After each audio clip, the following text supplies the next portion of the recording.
In the year 2000, the internet was a different place. It was a digital frontier, a vast and sometimes chaotic space where new communities were just beginning to form. Most of us were just learning the language of this new world, with its dial-up tones and pixelated screens. It was a time of discovery and, for some, a place to share incredible stories.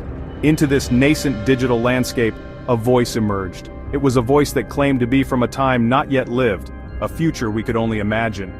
This individual called himself John Titor, and his message was simple, yet profound. He was a time traveler, a soldier from the year 2036. His first messages appeared on the Time Travel Institute forums. They were quiet at first, almost lost in the digital noise, but soon his posts began to gather attention. He did not arrive with fanfare or dramatic pronouncements. Instead, he engaged in conversations with a calm and measured tone. He answered questions with a patience that seemed almost otherworldly. He spoke of a future shaped by war, hardship, and technological change. His words painted a picture of a world both familiar and frighteningly different from our own, a world that he claimed was our destiny. The digital world, a place of anonymity, had suddenly produced a figure who claimed to know its ultimate fate. The initial reaction was, of course, deep skepticism. This was the internet, after all, a place where stories are easily fabricated and identities are fluid. Hoaxes were common, a part of the culture of this new digital age. Yet, there was something different about John Titor. He was not just making claims, he was providing details. He offered technical specifications, scientific principles, and a consistent narrative that was difficult to dismiss outright. He spoke with an authority that made people pause and consider the impossible. Was this just an elaborate prank, or were they witnessing something truly extraordinary unfold on their glowing screens? As his posts continued, a community formed around him. Believers, skeptics, and the simply curious all gathered to read his words. They dissected every sentence, debated every claim, and searched for clues to his true identity. John Titor became more than just a username on a forum. He became a phenomenon, a modern myth born in the circuits and code of the early internet. He was a ghost in the machine, a whisper from the future that echoed through the dawn of a new millennium. His story challenged our understanding of time, reality, and the very nature of truth itself. John Titor did not claim to be a tourist or an adventurer. His journey through time, he said, had a specific and critical purpose. He was a soldier, part of a government-sponsored time travel program in 2036. His mission was to travel back to the year 1975. The objective was precise and vital to the survival of his own time. He needed to retrieve an IBM 5100 computer. This particular machine, one of the first portable computers ever made, held a secret. It possessed a unique ability to debug and interpret code from various legacy IBM mainframes, a feature that was not publicly documented. In his future, this capability was essential to saving their society from a devastating computer bug. The story was strangely specific. Why this computer? Why this particular feature? Titor explained that after a future war, his world was struggling to rebuild its technological infrastructure. They relied heavily on old computer systems, and a Unix bug, similar to our own Y2K problem but far more catastrophic, threatened to cripple them in the year 2038. The IBM 5100 was the key, the Rosetta Stone that would allow them to translate old code and avert this digital apocalypse. This mission wasn't about changing the past in a grand way, but about retrieving a piece of lost knowledge, a forgotten tool that had become priceless. But his journey did not take him directly from 2036 to 1975. He described his stopover in the year 2000 as a personal one. He was here to visit his family, to see his younger self, and to collect photographs and memories that were lost in the civil conflict he claimed was coming. This human element of his story made it more compelling. He was not just a cold, calculating soldier from the future. He was a son, a man with a past and a desire to reconnect with it. He spoke of the emotional toll of his journey, the strange feeling of being a visitor in his own history, a stranger among his own people. This dual purpose, the official mission and the personal pilgrimage, gave his narrative a powerful depth.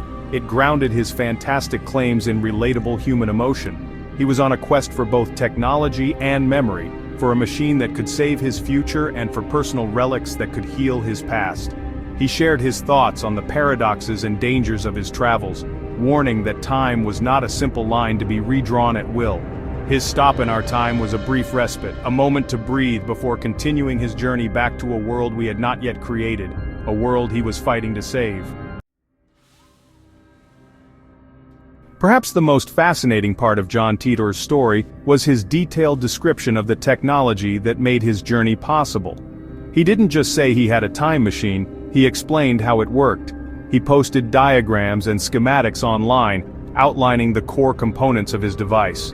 The machine, he claimed, was a C204 gravity distortion time displacement unit. It was manufactured by General Electric, a familiar name that added a layer of unsettling credibility to his tale. It was not a sleek, futuristic pod from a science fiction movie. Instead, it was a heavy, industrial-looking piece of equipment that weighed around 500 pounds. The device, according to Titor, was installed in the back of a 1987 Chevrolet Suburban. This detail was brilliantly mundane, a time machine housed in a classic, dependable American truck. It was a perfect blend of the extraordinary and the ordinary. He described the process of time travel as physically demanding and disorienting.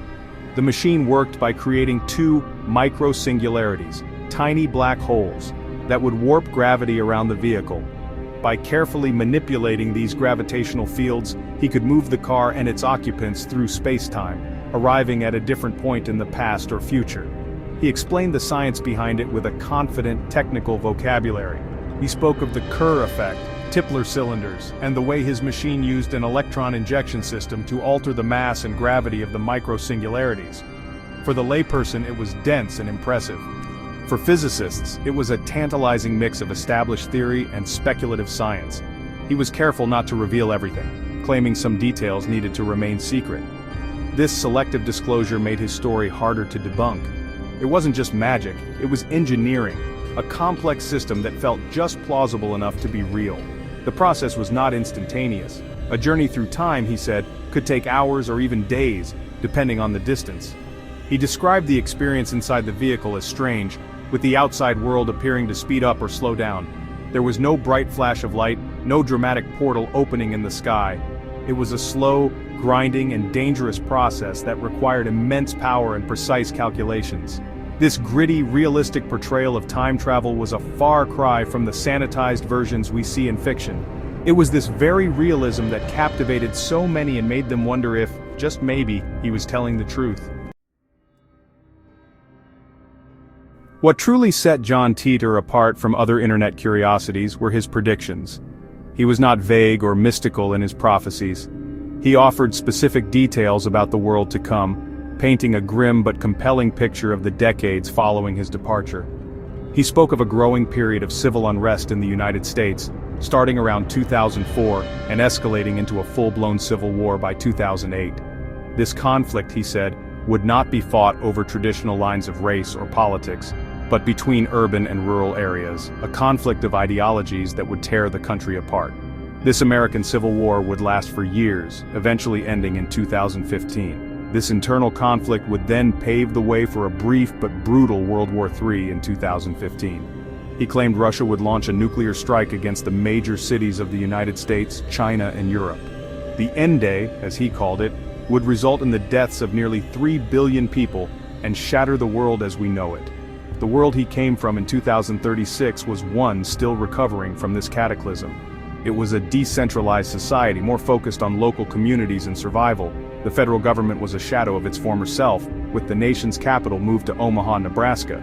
Some of his statements seemed to resonate with later events in unsettling ways. He spoke of the rise of a new pandemic, a disease that would cause widespread fear and paranoia. He mentioned the potential for a mad cow-like disease, Creutzfeldt-Jakob disease, to become a serious problem. While the details did not match perfectly, the general theme of a global health crisis striking in the years after his post certainly feels familiar to us now. He also spoke of a world where people would grow weary of mass-produced, unsafe food, leading to a greater emphasis on locally grown and sourced sustenance, a trend we have seen rise dramatically. He also predicted that the Iraq War would happen, claiming the justification would be a search for weapons of mass destruction that would never be found. At the time he wrote this in 2001, the war had not yet begun.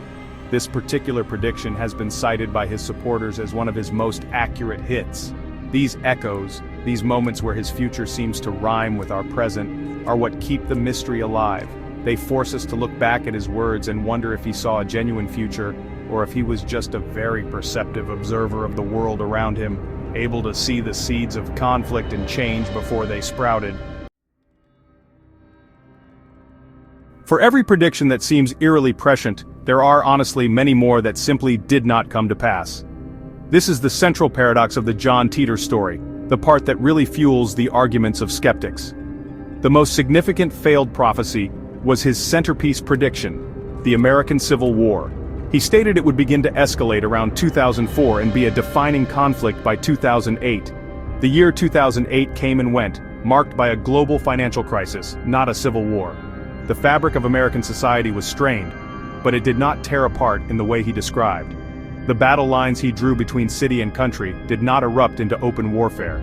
Similarly, his foretelling of a nuclear exchange in 2015, World War III, was thankfully incorrect. The year 2015 passed without the global holocaust he described. The world's major cities were not reduced to radioactive rubble, and the death of 3 billion people did not occur.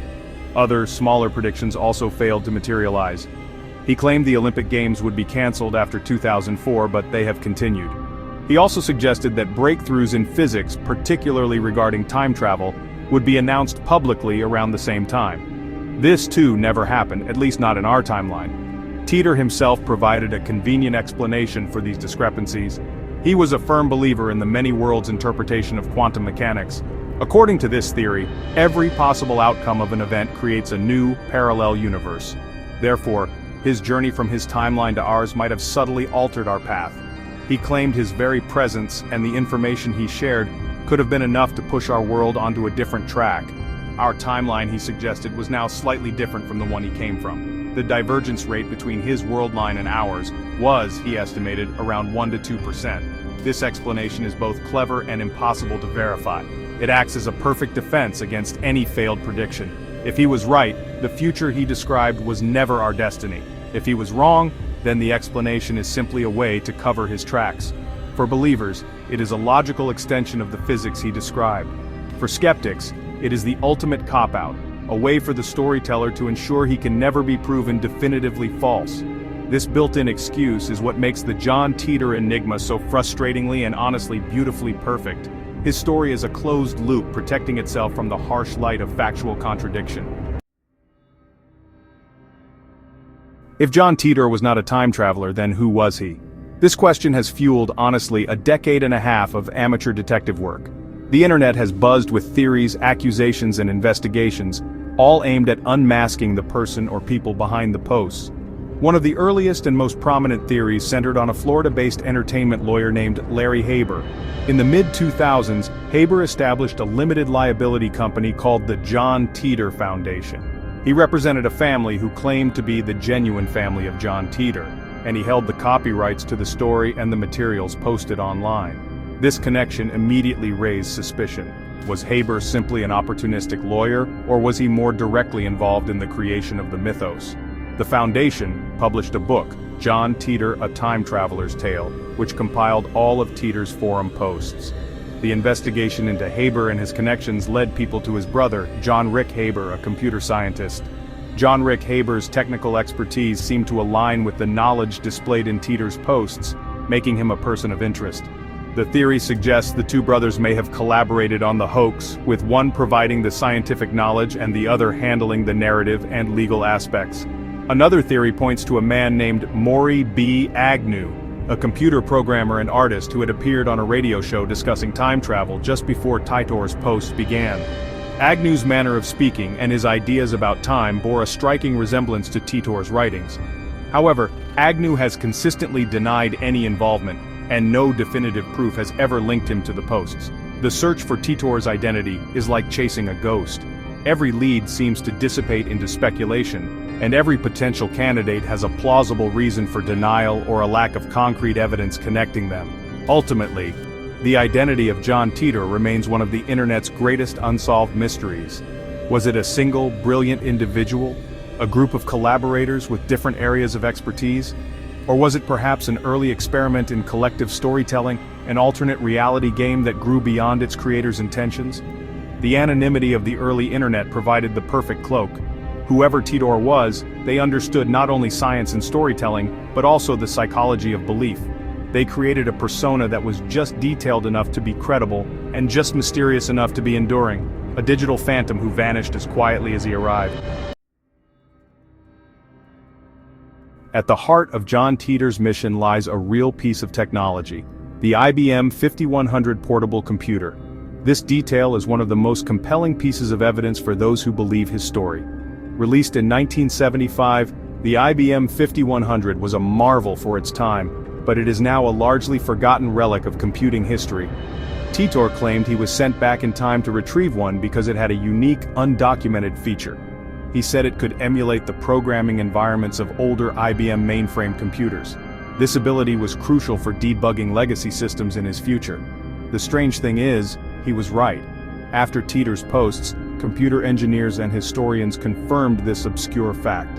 Bob Dubke, one of the original engineers who worked on the IBM 5100, verified that the machine did indeed contain a hidden feature that allowed it to run code from much older and larger systems. This capability was not widely known in 2000.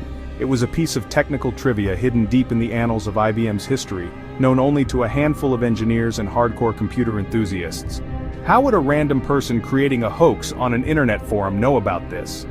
This specific, verifiable, and obscure detail elevates the John Titor story above a simple prank. It suggests that whoever was behind the posts had access to specialized insider knowledge. Was it one of the original IBM engineers looking to share a piece of history in a creative way? Was it a dedicated computer historian who stumbled upon this fact and decided to build an elaborate narrative around it? Or, as the story claims, was it someone from a future where this specific piece of knowledge had become critically important for survival? This single detail is the anchor that moors the fantastical story in a sea of fact.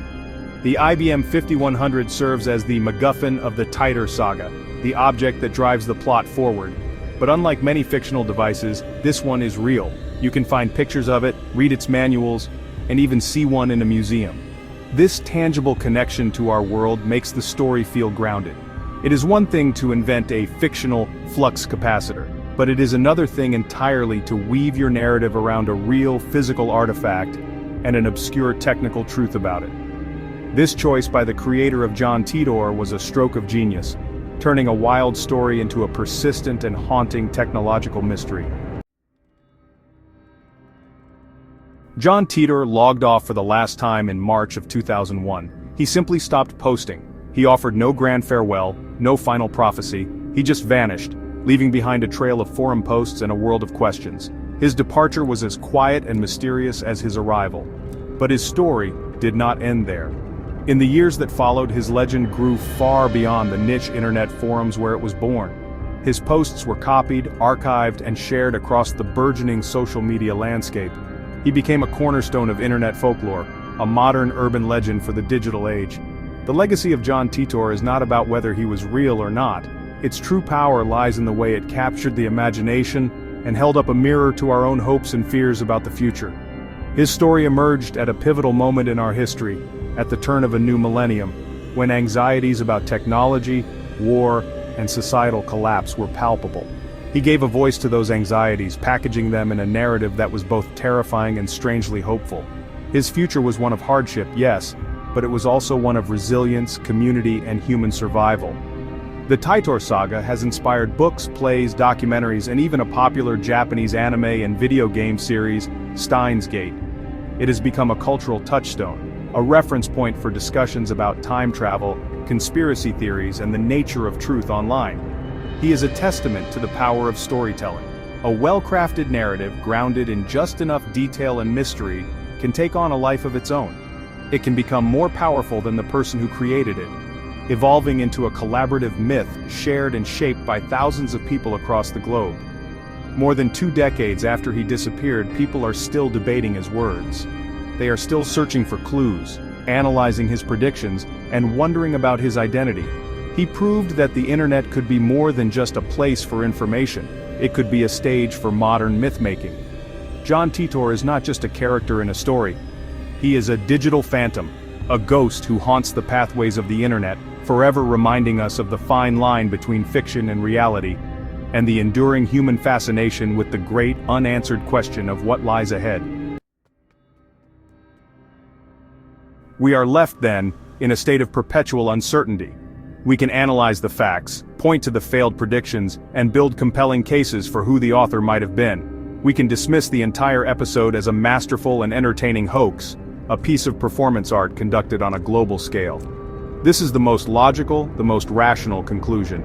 It is the explanation that allows us to neatly file the story away under internet oddities and move on with our lives, secure in our understanding of the world and the linear, unchangeable flow of time. It is the easy answer. But the story of John Titor resists easy answers. It lingers. The small details like the knowledge of the IBM 5100 nag at the edges of our certainty. The unsettling echoes of his predictions in our current events create a faint, persistent hum of doubt. His calm, consistent and thoughtful voice still resonates from those old forum posts, sounding less like a prankster and more like a weary traveler sharing a heavy burden. The narrative he wove was so intricate, so internally consistent, and so emotionally resonant that to dismiss it entirely feels like a failure of imagination. The enduring power of his story lies in the possibility, however remote, that it might contain a kernel of truth. Not necessarily that a soldier named John Titor traveled from 2036 in a Chevy Suburban, but that the universe is far stranger and more complex than we currently understand. His tale invites us to question our assumptions about reality itself. It suggests that time may not be the rigid, unyielding force we perceive it to be. It opens a door, just a crack, to the idea that the past, present, and future might be more fluid and interconnected than our science can yet explain. And so, we are left with a final, haunting question. A question that hangs in the air, long after the dial-up tones have faded and the old forums have gone dark.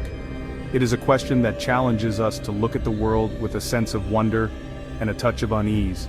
It is a question that ensures the ghost of John Titor will continue to travel with us into the future, a constant companion in our own journey through time. What if he was right? What if, on some other branch of time, a world is recovering from a war we have so far managed to avoid? What if we are living in the timeline he helped to change?